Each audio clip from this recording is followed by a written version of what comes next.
All right, going to talk about Florida quarterback DJ Lagway and preview the 2025 season, talk about why he can break out, give three main reasons why he can break out this season, despite already breaking out in 2024, right? He had that outstanding second half of 2024 when he took over for Graham Mertz, so he already had that, but despite the half breakout season last year, despite his experience and being in the system for a second year, let's talk about three reasons, three qualities, three traits that he does on the field why he can break out in 2025. Key number one, which isn't going to surprise anyone, it's his deep ball ability. It's not just his arm strength. It's not just his ability to throw from any platform, which he can do, but it's his accuracy and his ability to make any type of deep ball throw, not just a bomb. He can throw on a line. He can throw a deep ball off play action. He can throw a deep ball from a straight drop back. He can throw a deep ball from breaking a tackle or from throwing on the run, escaping pressure. He can throw a deep ball from multiple different ways. I think he was probably the best deep ball thrower in all of college football last year. He was definitely the most accurate quarterback in the SEC for any quarterback that had 30 and more attempts on balls thrown 20 yards or more downfield. His completion percentage was 52%. Again, from play action, from straight drop back, a variety of ways that he was able to do it. And those are the sexy plays, but that opens up a lot of the quote-unquote unsexy plays. A lot of the offense can be opened up by just having a quarterback that can throw accurately on those type of throws, and his yards per attempt was 10. Right? That was, I think, the highest in the SEC. Maybe Dart was slightly higher, if I remember correctly. Might be wrong. But key number one, his deep ball ability. Key number two is just his athleticism. I know he was hurt a decent amount of last year, had the hamstring, and this was kind of limited as far as what he could do as a runner. He's able to hurt you on the ground, able to hurt you with his legs. I think that will be shown some this season, depending on any injuries or how much they're trying to keep him safe. But I don't think it'll be like central to the offense. But I do think his athleticism, his ability to break the pocket, his ability to throw on the run. I mean, we're going to look at some clips here in a second. We're going to show the clip against Florida State where it looks like he's for sure getting sacked. He stiff arms the guy off and is able to roll out and have a great throw down field. So I think it's an element to his game, but it's not the center of his game. It just is an added trait, an added reason why he can break out even more in 2025, especially if he can stay healthy. That's been a big topic. That's been a big, talking point of the offseason.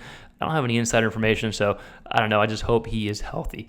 And then the last reason to break out, maybe a underappreciated reason, or maybe a reason that's not as valued as the athleticism or the arm strength, is his firmness in the pocket, the ability to stand in the pocket. And this really came out against Ole Miss. There were several times you thought he was going to be sacked. Several times you thought he should have gotten rid of the ball. He stood in the pocket, took what the defense gave him, and that led to big plays. I thought he did a lot better as the season went on. Again, you take what the defense gave you, and you can make some really nice plays from that. Again, I think the Ole Miss team, he did a better job, once he had some more games under his belt doing this. And the biggest takeaway, I talked about this in our Sellers video, was just his ability to get better and develop over the season against really good competition, against LSU, against Ole Miss. Like before he got hurt against Georgia, one of his best throws of the season was against Georgia. So yeah, I'm talking about his deep ball. I'm talking about the athletic ability that he has. I'm talking about his ability to stand firm in the pocket.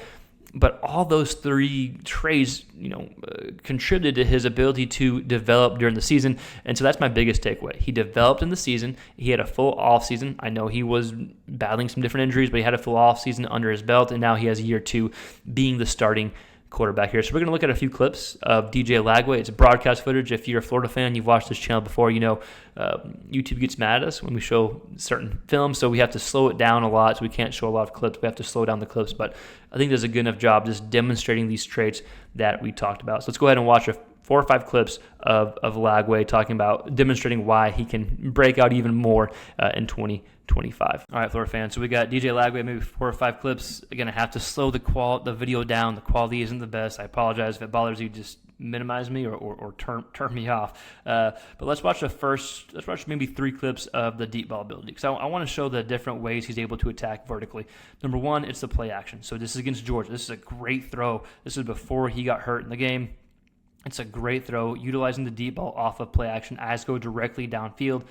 Georgia's bringing 5 here, right? Throws a good deep ball downfield off of play action. Again, we talked about him. His completion percentage on these type of throws is 52%. It's pretty incredible. I think his completion percentage overall was only like 58 or 59. So the fact that he was super close on these type of throws is pretty impressive.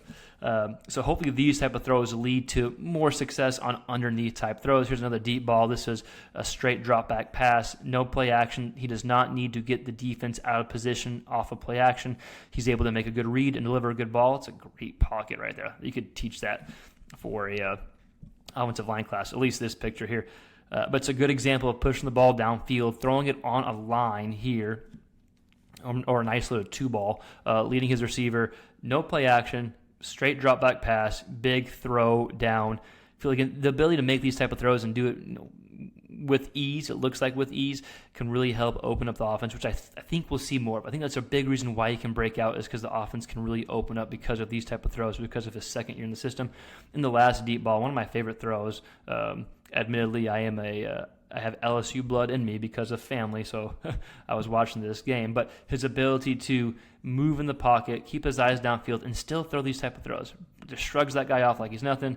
Boom, able to take a hit there. His eyes remain downfield, delivers an accurate throw on the run and the pocket here. So we got two more clips we're going to watch. The biggest reason that he can break out, his ability to make these type of throws, and now it can make the rest of the offense hopefully simplified a bit. All right, so here is firmness in the pocket. Taking what the defense gives you. The more and more you do this, the more this leads to keeping drives alive. I mean, this looks like for sure a sack. Boom, able to brush him off. Eyes get back downfield. Take it down low here. Ends up being a first down. Excuse me. Been talking too much today, so the voice is a little hoarse here. But I think we'll see more quick throws than maybe last year. I think we'll see more of these underneath type throws for a simple fact the defense, if I'm just some random guy on YouTube and if every fan knows how talented Lagway is in the deep ball, they're going to try to plan for that. So I think we'll see more of those type of throws, those type of play calls from Lagway in 2025 that will help him break out. And then this is just stuff you can't teach, this clip right here. The ability to break the pocket here. I mean, if I pause it, let's see if I pause it right. Pause it right. Boom, there. That looks like, a 7-8 yard loss for sure. There's no way it's going to be a 10, 15, 20 yard completion. That's exactly what ends up happening. He's able to throw this guy off and push it downfield. The ability to make plays like this is just something you can't teach, and we'll see more of that. Hopefully, health is something that is sustained for the season, and if it is, then we will see more of these type of throws, right? But the biggest reason, I talked about the deep balls. I talked about the athleticism right here. It's bad quality, I'm sorry. And then I talked about his firmness in the pocket. But the biggest reason, these three traits make up the biggest reason, and that's his ability to develop, his ability to get better. And so the simple fact he was able to get better against these type of teams, against the Georgias, LSUs, Ole Miss, tells me that I think he's going to have a breakout season like a lot of people are predicting, right? It's not rocket science to think he's going to be one of the best quarterbacks in college football. But Florida fans, I want to hear from you. Let me know your thoughts in the comments below. What do you want to see from Lagway in 2025? What was I wrong about? What was I right about? Again, I'm some random guy on YouTube talking. So let me know your thoughts in the comments below. And if you like this content, we're a big SEC quarterback hub. We talk all things SEC quarterbacks. We'll have previews and recaps during the season, maybe some gambling stuff. And we'll be talking throughout every week of the season, mainly SEC quarterbacks. So if that's your type of content, please consider subscribing to the channel. It helps us grow. Thanks for watching. We'll see you next time. Peace.